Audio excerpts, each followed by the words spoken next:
Last week, Nintendo invited me to their office in London to play a 1-hour preview of The Legend of Zelda Echoes of Wisdom. And today, not only do I finally get to talk about it, but I can also show you a little bit of gameplay as well. And don't worry, everything I'm going to talk about today has already been shown in a trailer, so there won't be any extra spoilers in here whatsoever. As you probably know already, The Legend of Zelda Echoes of Wisdom is a little bit different to every Zelda game we've played before, as in this one we actually get to play as Zelda instead of Link. And after some rifts begin to engulf Hyrule and everyone in it, including Link, it's now up to Zelda to not only try and save Link, but also save Hyrule as well. But even though this introduces a ton of brand new elements to the Legend of Zelda franchise, this still has so much of what makes a Zelda game Zelda intertwined within it. And I genuinely think this is a game that will cater to new and old fans alike. Now, this preview allowed me to see a little bit of everything. It was essentially the first hour of real gameplay. So they skipped all the opening cutscenes and just kind of started with the first part where you can play as Zelda. So this means I got to see all the introductions to the controls and the mechanics and all of that sort of thing. I also got to explore a little bit of the overground world, and I got to go in and experience the very first dungeon.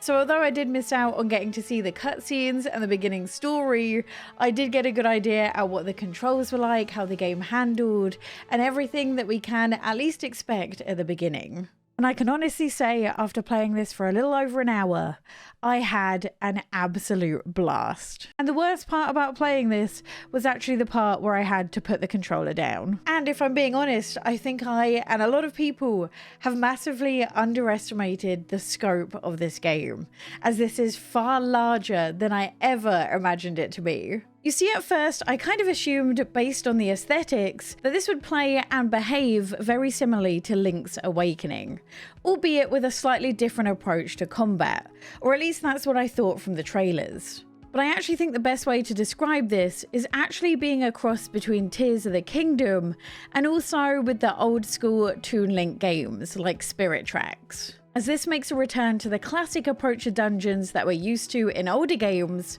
but with a more sandbox feel and approach, more like Tears of the Kingdom. And the first thing I felt when I stepped into the dungeon was a wave of nostalgia. You see, for me, some of my favourite Zelda games of all time have actually been the Toon Link games. I had so much fun playing them on my DS and my 3DS that seeing so much of what made those games special make a return made me so happy. These dungeons are filled with everything you used to know and love. There's puzzle rooms, there's locked doors that need keys to unlock that you need to go all around the dungeon to try and find, and of course there's even a boss battle waiting for you at the end. The beginning of the demo I played even had me sneaking around trying to get past the guards without being spotted. And even though this has a more sandboxy feel thanks to the way echoes work, it didn't feel quite so daunting as Tears of the Kingdom did at first. And I think some of that comes down to the fact that the game introduces you to each of the mechanics in quite an easy way, so it doesn't feel too overwhelming even at the beginning. Now, considering echoes are a big part of what makes this game unique and different, it's a good thing to know that these work incredibly well. Now, echoes let you copy items and enemies around you and use them at your own will. And it's actually quite easy to know if you have an item that can be copied, as they have a little aura around them, and all you have to do is press ZR, and it's added to the list of echoes you can call upon. And these echoes essentially allow you to solve any of the problems or obstacles in your way with any of the items that you've copied. The only catch is, you're actually limited by the number of echoes you can use and have out at once. Now, I don't know if this is something that will increase as the game goes on, but at the start of the game at least, you can see 3 little triangles trailing behind you when you run, and that's how many echo slots you have. Now, for the most part, most items will only use a single echo slot. The only things I've seen use more than one so far are some of the bigger enemies. And I actually really like this limit because it makes the puzzles more interesting and really makes you think about using what you can see around you and what you have, not just what you can make. But echoes aren't the only thing at your disposal, as you also have 2 different abilities called Bind and Reverse Bond. Now, bind allows you to bind an object to yourself, so this object will move alongside your movements. So there's no flinging things around like you could do in Tears of the Kingdom. And reverse bond kind of does the opposite. Again, it binds you to an object, but it will make you follow the object's movement instead. But the part that really blew me away about all of these mechanics is how the game forces you to use all of them at once to try and solve puzzles. As even in the first dungeon alone, some of the puzzles required you to not only use echoes, the items in the room, and also the binding abilities in order to solve them. And much like all of the Zelda games, nothing beats hearing that noise when you successfully solve a puzzle. And if you notice on the wheel over here, there's a few slots missing on the D-pad, which means that I'm probably not even experiencing all of the mechanics in the game. So puzzles might get even more intricate and even more fun as you fill up these slots. I also got to play the very newly unveiled ability that allows Zelda to essentially become Link. The only catch is, you can only do this for a very short period of time. And where this became truly useful was in combat. As whilst I did have a lot of fun doing combat in this completely unique way, either calling upon enemies as echoes, or even using items in ways you never would have before, sometimes you just really want to whack them with a sword, you know?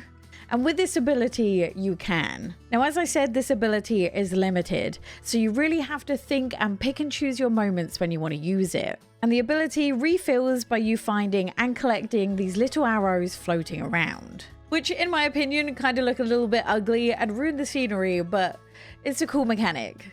The other part I found interesting is that these abilities can also be leveled up as you use them as well. I didn't get to see what happened when they leveled up or what you do with them, but it's a cool thing to have.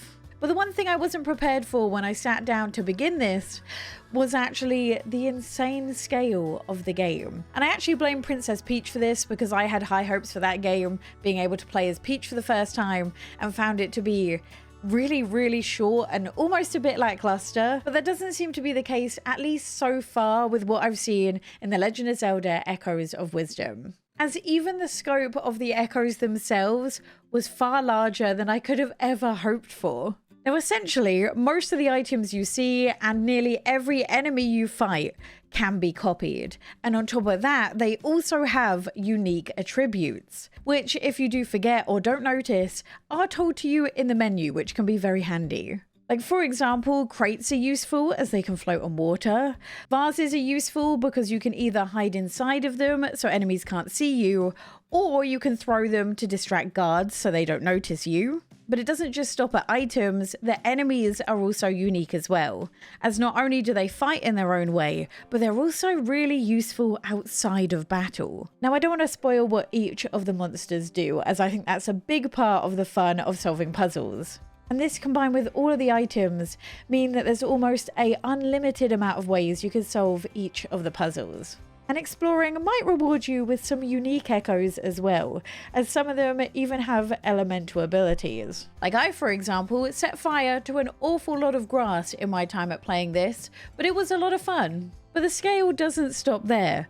The map itself is actually huge and was not something I was expecting whatsoever. In fact, this map is so big that there has to be a ton of waypoints just to help you get around, because it would take forever to go from one side of the map to the other. And even though I played this game for an hour, I explored next to nothing of what there is to see around the map. And there's even areas that either I couldn't access yet because I couldn't figure it out, or I couldn't access yet because I was missing abilities. And there's also mechanics I didn't get the chance to see. Like, for example, we know food is a part of this because you can eat it to get health, but all of the food I saw so far said it was best used in a drink.